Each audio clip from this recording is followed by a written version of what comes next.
여러분, 오브젝트라는 단어 하면 보통 사물이나 물건 먼저 떠오르시죠? 그런데 사실 이 단어에는 반대하다라는 완전히 다른 뜻도 숨어 있거든요. 자, 그래서 오늘은 이 헷갈리는 단어 오브젝트의 모든 뉘앙스를 속 시원하게 파헤쳐서 완전히 여러분의 것으로 만들어 드리겠습니다. 지금부터 바로 시작해 볼까요? 오늘 우리가 object를 정복할 여정은 이렇습니다. 총 5단계인데요. 먼저 명사일 때와 동사일 때 이 두 얼굴부터 확실히 확인하고요. 그 다음엔 감정의 대상이 될 때와 반대의 의미로 쓰일 때를 깊이 있게 살펴볼 겁니다. 그리고 마지막에는 원어민처럼 쓸 수 있는 고급 표현까지 깔끔하게 정리해 드릴게요. 자, 그럼 첫 번째 섹션부터 바로 들어가 보겠습니다. 어브젝트가 가진 가장 기본적인 두 얼굴, 바로 명사일 때와 동사일 때의 차이점부터 확실하게 짚고 넘어가 볼게요. 자, 보세요. 가장 큰 차이점, 핵심은 바로 강세에 있습니다. 우리가 흔히 아는 사물이나 대상을 뜻하는 명사일 때는요, 앞에 힘을 줘서 object 이렇게 발음해요. 그런데 이게 동사가 되면요, 강세가 뒤로 싹 이동하면서 object가 됩니다. 뜻도 반대하다로 완전히 바뀌어버리죠. 신기하죠? 이 강세 이동, 이게 바로 의미를 바꾸는 마법 같은 열쇠입니다. 아니, 어떻게 사물이랑 반대하다가 같은 단어일 수 있을까요?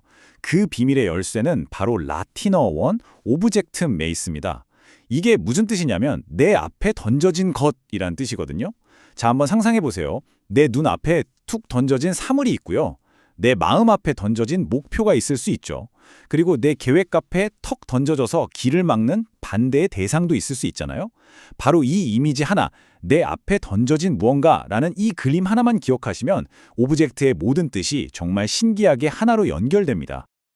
자, 그럼 이제 두 번째 섹션으로 넘어가서요. 오브젝트가 감정이나 어떤 목적의 대상으로 쓰이는 다양한 표현들을 한번 자세히 들여다보겠습니다.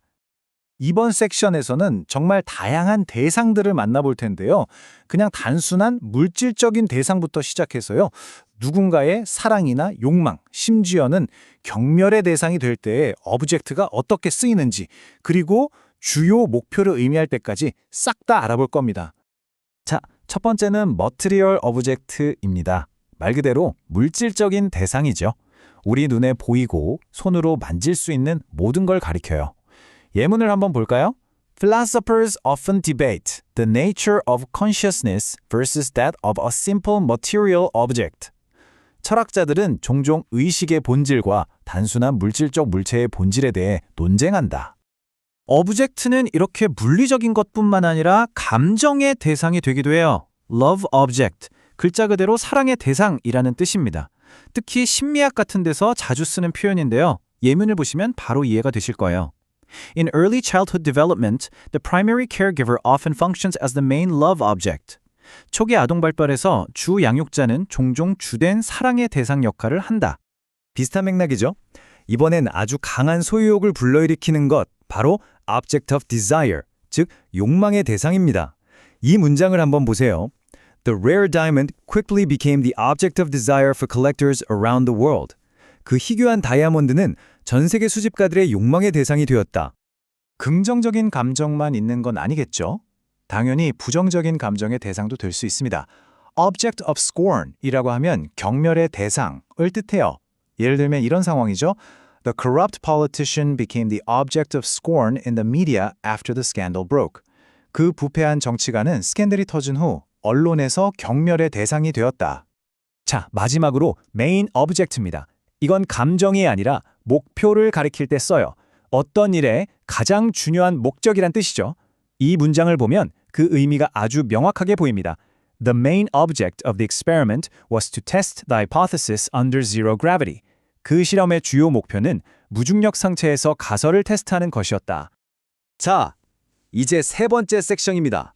드디어 강세를 뒤로 옮겨서 object라고 발음할 때, 즉 동사로 쓰여서 반대하다라는 의미를 가질 때를 자세히 알아볼 시간입니다.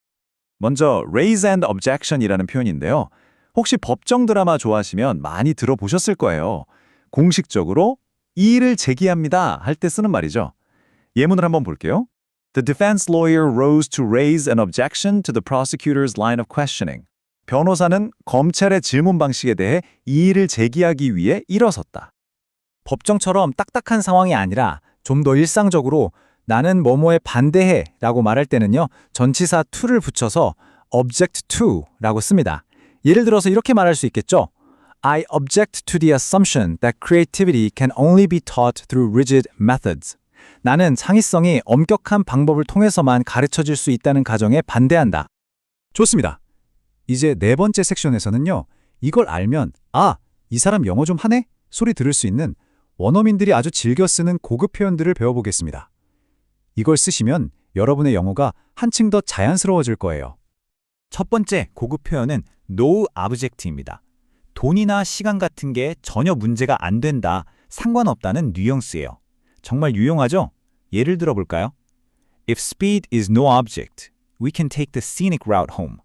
속도가 중요하지 않다면 우리는 경치 좋은 길로 집으로 갈 수 있다. 다음은 심리학 용어인데요.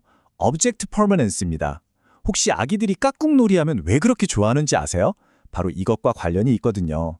눈앞에서 뭐가 사라져도 그게 계속 존재한다는 걸 아는 능력, 우리말로는 대상 영속성이라고 합니다. 예문을 한번 보시죠. Infants typically develop object permanence around 8 months of age. 유아는 일반적으로 생후 8개월경에 대상 영속성을 발달시킨다. 자, 마지막 고급 표현입니다. object lesson. 이건 어떤 실패나 실수를 통해서 얻는 아주 값비싼 교훈 또는 뼈저린 교훈, 산교육 같은 의미예요. 이 문장을 보시면 느낌이 확 오실 겁니다. The failed restructuring served as an object lesson for the dangers of poor planning. 실패한 구조조정은 부실한 계획의 위험성을 보여주는 교훈적인 사례 역할을 했다. 자, 드디어 마지막 섹션입니다. 지금까지 배운 모든 내용을 싹 다 정리하고요. 비슷한 의미를 가진 다른 단어들과 비교하면서 오브젝트만이 가진 그 독특한 느낌을 확실하게 잡아보도록 하겠습니다. 이 표를 한번 보세요. 오브젝트 자리가 어디쯤인지 명확하게 보이죠? 그냥 막연한 어떤 것을 뜻하는 thing보다는 훨씬 구체적이고요. 목록 속에 있는 항목을 뜻하는 아이템과는 또 다르죠. 그리고 purpose나 goal이 어떤 행동의 이유나 최종 결과, 그러니까 좀 추상적인 목표 그 자체에 가깝다면 object는 뭐랄까 우리의 시선이나 감정이 가서 딱 꽂히는 구체적인 대상이라는 느낌이 훨씬 강해요. 바로 이거예요. 초점이 맞춰진 대상. 이게 object의 핵심 뉘앙스입니다. 자, 그럼 오늘 배운 내용 딱 3단계로 정리해볼까요? 첫째, 눈앞에 있거나 마음속에 있는 대상. 둘째, 내 앞을 가로막으며 반대하는 행위. 그리고 마지막으로 이 개념들이 자연스럽게 녹아있는 고급 표현들. 이 3가지만 딱 기억하시면 이제 object는 더 이상 헷갈리는 단어가 아니라 여러분의 것이 되는 겁니다. 네, 축하드립니다. 이제 여러분은 오브젝트라는 단어에 명사, 동사, 그리고 원어민들이 쓰는 관형 표현까지 그 모든 뉘앙스를 완벽하게 마스터하셨습니다. 앞으로 영어 문장에서 오브젝트를 딱 마주쳤을 때 그냥 사물 하고 넘어가지 마시고요. 그 뒤에 숨어있는 구체적인 대상과 단호한 반대의 뉘앙스까지 섬세하게 읽어내실 수 있을 겁니다. 정말 수고 많으셨습니다.